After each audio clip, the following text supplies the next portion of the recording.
Hello বন্ধুরা, আমি আজকে রান্না করব মাটন ঘুগনি। পেঁয়াজ, আলু, টমেটো কেটে নিয়েছি। কড়াইয়ে তেল গরম করে জিরে, তেজপাতা, লঙ্কা ফোড়ন দিয়েছি। তারপর নাড়াচাড়া করে পেঁয়াজটা লাল হয়ে যাওয়ার পর আমি দিয়ে দেবো এখানে মশলাটা নেড়ে চেড়ে ভালো করে কষিয়ে নেব।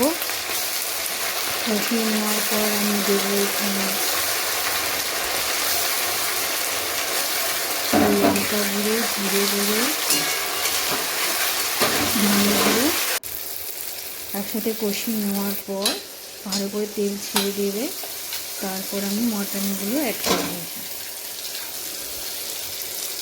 মটনগুলো অ্যাড করার পর আমি আবার নেড়ে চেড়ে ভালো করে জল ছেড়ে দেওয়ার পর তেল ছেড়ে দেওয়ার পর আমি দেবো মটরগুলো দেওয়ার পর ভালো করে নাড়াচাড়া করে আমি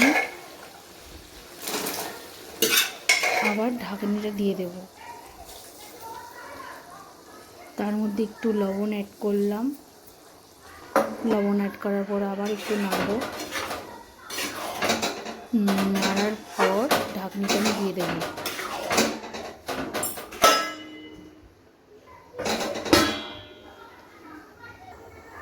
ঢাকনিটা দিয়ে একটু শাহি গরম মশলা ছিটিয়ে দেব। আমার রেডি মাটন ঘুগনি। টাটা।